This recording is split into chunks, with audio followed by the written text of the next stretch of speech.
Hello everyone, welcome to From the Star Wars Library, where Star Wars is in print, the Force is with the readers, and we are returning to actually 5 days before I was born, back in 1979, for our next entry in this particular saga. I'm your host, as always, Nathan P. Butler, and that new entry in the saga is the next of the Star Wars novels, the third ever to be released that had an original story rather than being an adaptation of a film.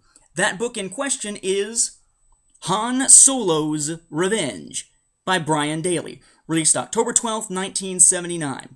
Now this is a first edition paperback. There was not an original hardback except through the Sci-Fi Book Club. This is how most people got this in its first print form.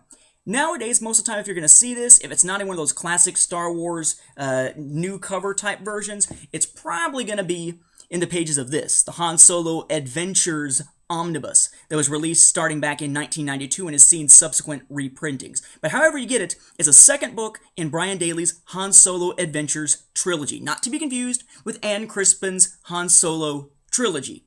Different beasts here. Once again, we're back with Han Solo, Chewbacca, and their droids, Bollux and Blue Max, who were introduced back in Han Solo at Star's End, though I don't think I made a big deal out of it at the time. And yes, this is about Han Solo getting revenge. It's not revenge on him, which seems so often to be the case. In this case, it is Han Solo himself wanting revenge. Essentially, they're on a job that winds up turning out to, instead of being what they thought it was a slaving run.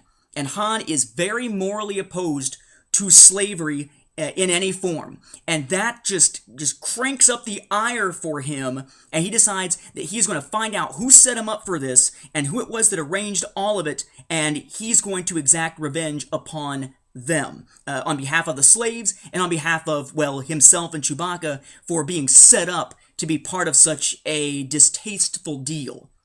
Now, once again, the story takes place in the corporate sector, right? Corporate sector authorities sort of acting as the Imperials, since they weren't allowed to use the Imperials as the villains in these particular stories here. He winds up working with an agent, an auditor general of the corporate sector authority, a woman by the name of Fiola, and they're trying to track down who is behind all this. They're also working alongside another individual, we'll just call him Spray here, whose identity is not quite as it appears, to, again, try to undo all of what is happening here.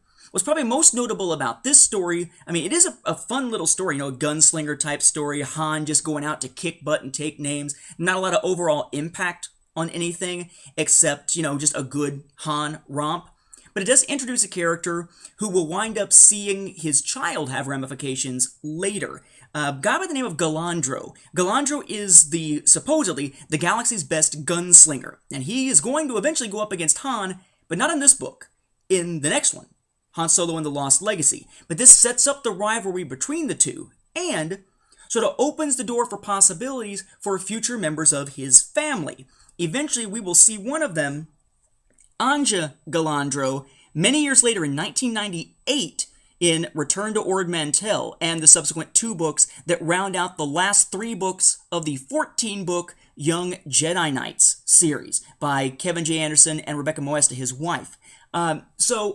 While this is not a story that in and of itself has a huge impact on the EU, just the introduction of that family does lead to other things later.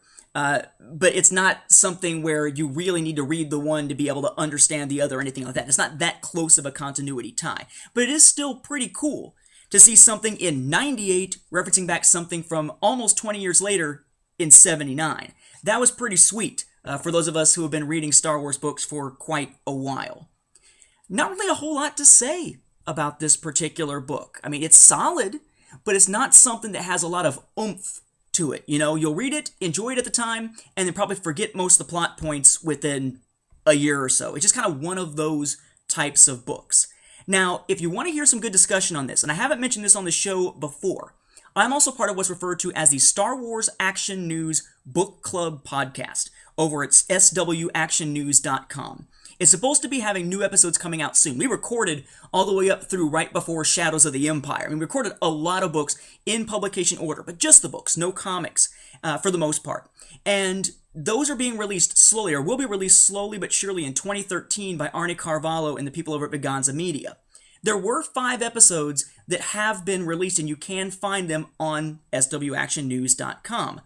We got through the A New Hope novelization, we got through Splinter of the Mind's Eye, and the 3 Han Solo Adventures books before the releasing stopped, even though we kept recording. So if you want to hear an intriguing discussion on this with different points of view, then check that out, because it's a really good discussion on this, and while my personal perspective on it doesn't really make too much out of this book, there were some on the call who were somewhat more interested in it than I was at the time. So it'll be an interesting thing to check out if you're looking for other angles on this particular topic.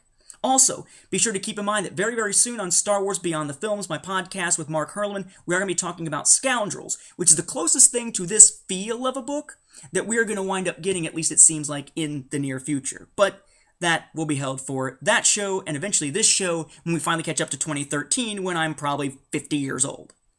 Anyway, Han Solo's Revenge. Is it an essential read? No.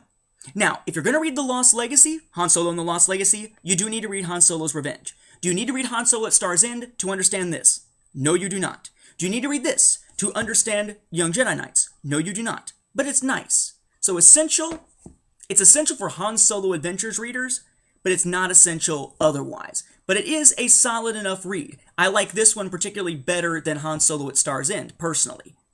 So, with that, we'll wrap things up here. Thank you for watching, and may the Force be with the readers.